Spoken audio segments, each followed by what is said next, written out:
અહેમદાબાદ મિત્ર ન્યૂઝમાં આપનું સ્વાગત છે। ભાવનગર લઠ્ઠાકાંડ બાદ પણ બુટલેગરો બેફામ જોવા મળતા પોલીસનો ખૌફ અને કામગીરી સામે સવાલો થઈ રહ્યા છે। અમદાવાદના રખિયાલ વિસ્તારમાં આવેલ અજીત મિલ 4 રસ્તા પાસે મોડી રાત્રે દેશી દારૂ ભરેલી રિક્ષાના ચાલકે અકસ્માત સર્જ્યો હતો। અકસ્માતને પગલે ભેગા થયેલા લોકોએ રિક્ષામાંથી દેશી દારૂનો જથ્થો ઝડપી પાડીને દારૂ પીધેલા રિક્ષા ચાલકને પોલીસ હવાલે કર્યો। બુટલેગરો બેફામ બનતા સ્થાનિક પોલીસ પેટ્રોલિંગ સામે પણ સવાલો ઊભા થયા છે।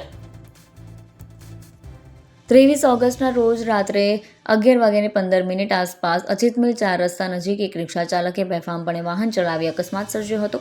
અકસ્માત થતાં જ આસપાસના લોકો એકઠા થઈ ગયા હતા। રિક્ષા ચાલક ભારે નશાની હાલતમાં હતો અને રિક્ષામાંથી દેશી દારૂની તીવ્ર ગંધ આવતી હતી। લોકોએ રિક્ષાની તપાસ કરતા અંદરથી દારૂ ભરેલ કોથળા મળી આવ્યા હતા, જેથી તાત્કાલિક પોલીસને જાણ કરવામાં આવી। ઘટના સ્થળે પહોંચેલી પોલીસે રિક્ષા ચાલકની અટકાયત કરી રિક્ષામાંથી મળી આવેલ 3 મોટા પ્લાસ્ટિકના કોથળામાંથી 19 થેલીઓમાં ભરેલો કુલ 57 લીટર દેશી દારૂ જપ્ત કર્યો। પોલીસે આ મામલે રખિયાલના વિવેકાનંદ આવાસમાં રહેતા મનીષ ડાભી અને નડિયાદના કનીપુરા કબ્રસ્તાન પાસે રહેતા વિજય તળપદા નામના 2 શખ્સ સામે ગુનો દાખલ કર્યો છે અને આ ઉપરાંત મનીષ ડાભી દારૂ પીધેલી હાલતમાં હોય તેની સામે પ્રોહિબિશનનો અલગથી કેસ કરવામાં આવ્યો છે। અહેમદાબાદ મિત્ર ન્યૂઝની યુટ્યુબ ચેનલને સબસ્ક્રાઇબ કરો અને બેલ આઇકોન જરૂરથી દબાવો, જેથી દરેક મહત્ત્વના વિડીયોની નોટિફિકેશન તમને મળતી રહે।